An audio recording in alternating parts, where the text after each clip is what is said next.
Hello everyone, it's Seth, probably better known as Saffron Olive, and we are back here today with something brand new that I've never ever done before on mtggoldfish.com. We have some limited videos. So today we are going to be doing a legendary cube draft on Magic Online, and I have to say I'm really excited for this.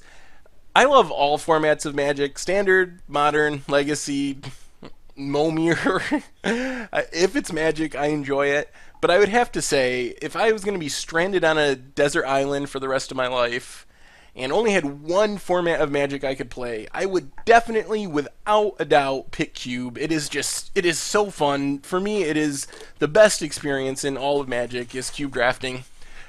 Anyway, since this is a limited video, you're going to get to see me draft the deck. You're going to get to see the rounds that we play with the deck. So I'm not going to do a real deck tech because it's the whole video of drafting is sort of a deck tech in and of itself. So instead, I just wanted to talk really briefly about what Cube is, because some of you might not know what Cube is.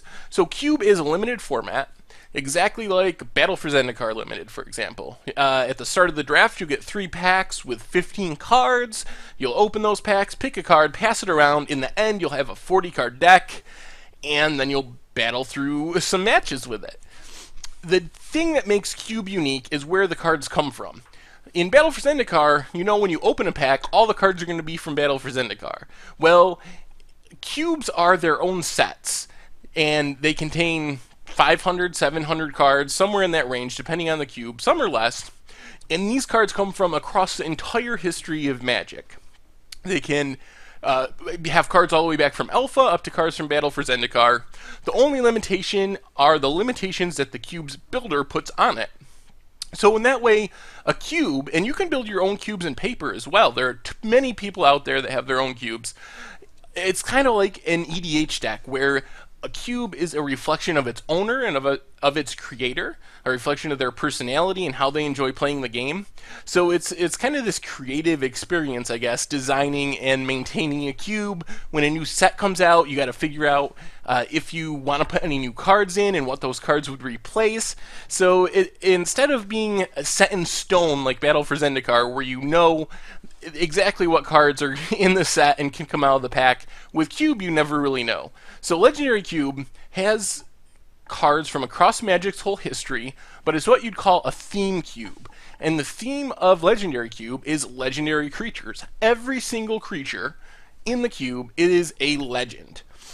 And like I said before, it doesn't have to be this way. This is a restriction that the cube's creator, which I think was Adam Prozac, put on the cube, kind of a challenge. Just like you might try to build some crazy theme deck in EDH, the challenge for him with this cube was to make it all legends. So there are 3 cubes on Magic Online at the moment. They have the default cube that comes up most often is called Legacy Cube, and that cube is any cards that are legal in Legacy. And of course, that doesn't mean it's all the cards legal in Legacy, but the designer of that cube, Randy Buehler, took and put together 720 or something cards that he really likes that are all legal in Legacy. There's certain archetypes in there. There's a reanimator strategy, there's a ramp strategy, control strategies, aggro and burn. So cards that fit into these archetypes. And so whenever you draft the Legacy Cube, you're pulling from that pool of cards. The packs are generated from that pool of cards randomly. Then there is also Holliday Cube, which is anything goes, easily the most powerful cube on Magic Online. It has all the Power 9 cards, so turn 2 kills from hasty Blightsteel Colossuses or Storm are not uncommon. You can do all kinds of crazy broken things in that. That one comes out usually once or twice a year. It always comes out during the holidays, so kind of mid-December through beginning or middle of January. And sometimes it makes a return in the summer as well. And the one we're playing today, the Legendary Cube, this is the initial run of Legendary Cube. Came out Wednesday, so it's been online for a few days. This is the first time they've even tried it. And I have to say, when I looked it over on paper, I was pretty skeptical. It has a lot of big, horrible-seeming creatures that just I don't associate with Cube. It's stuff that you probably are familiar with if you're a Commander player, because a lot of the legends see play there. But after playing it a few times, this cube is actually really fun. The defining factor of this cube for me is it doesn't have archetypes, at least solid archetypes, like you would find in a lot of other cubes. This cube has insane mana fixing. It has basically all the best mana in all of Magic's history, ranging from fetches and duels to bounce lands from Ravnica to signets, other mana rocks. So it is incredibly easy to go 4 or 5 colors.